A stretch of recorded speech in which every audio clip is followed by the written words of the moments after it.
उपवासाचे वडे बनवणार आहोत। त्यासाठी 1 कप वरई मिक्सरला वाटून घेऊया। पीठ न करता बारीक रव्यासारखी वाटावी। त्यामध्ये बटाटे किसून घालूया। इथे मी साधारण 3 बटाटे घेतले आहेत। मिरचीचा ठेचा, चिमूटभर साखर, चवीनुसार मीठ घालूया आणि मळून घेऊया। पाणी न घालता घट्ट मळूया। मिरचीच्या ठेच्याऐवजी मिरची पावडरही घालू शकता। 10 मिनिटे झाकून ठेवूया। पीठ परत एकदा मळून घेऊया। पीठ छान सैलसर झालं आहे। पिठाचा गोळा घेऊन वडे थापून घेऊया। याप्रमाणे खमंग खुसखुशीत असे हे वडे होतात। तेल गरम करून मध्यम आचेवर वडे तळून घेऊया। हे वडे उपवासाच्या चटणीबरोबर किंवा दह्याबरोबर अप्रतिम लागतात। तर मग करताय ना उपवासाला वरईचे वडे? आपण आज उपवासाचे रताळ्याचे काप बनवणार आहोत। जसे बटाट्याचे बनवतो तसेच रताळ्याचे पातळ काप करून घेतले आहेत। स्वच्छ धुवून ताटामध्ये घेऊया। त्यावरचं जास्तीचं पाणी टिश्यूने काढूया। आता यामध्ये मिरची पावडर, जिरे पावडर, चवीनुसार मीठ, लिंबाचा रस घालून मिक्स करूया। छान मिक्स करून झाल्यानंतर उपवासाची भाजणी पीठ घेतलं आहे।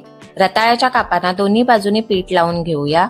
चवीला अतिशय भन्नाट लागतात। आपण दही, उपवासाची चटणी याबरोबर खाऊ शकतो।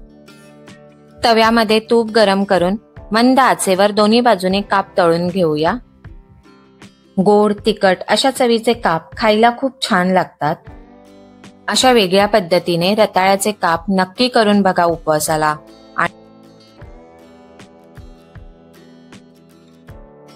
आज उपवासाचे कटलेट बनवूया। त्यासाठी समप्रमाणात बटाटे आणि रताळे उकडून घेतले आहेत। ते आपण सोलून किसून घेऊया। खूपच छान लागतात चवीला हे कटलेट।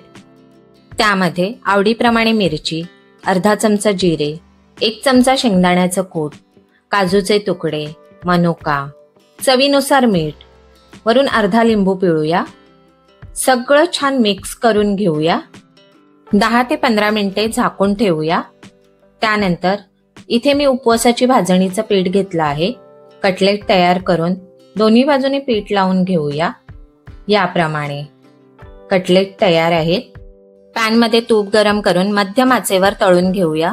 तुपाऐवजी तेलही वापरू शकता। दोन्ही बाजूने छान खरपूस अशी भाजून घेऊया। कटलेट तयार आहेत।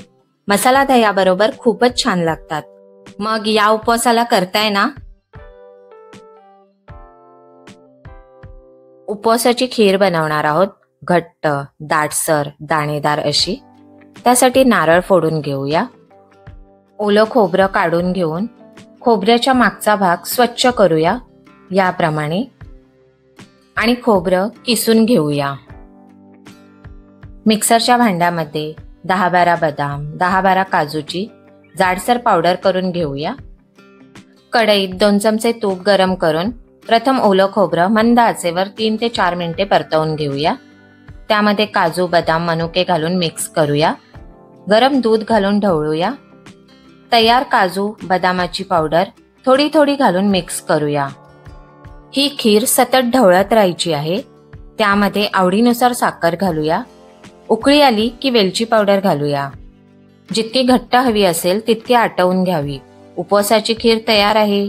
चला मग पटकन सबस्क्राईब करा। थँक्यू।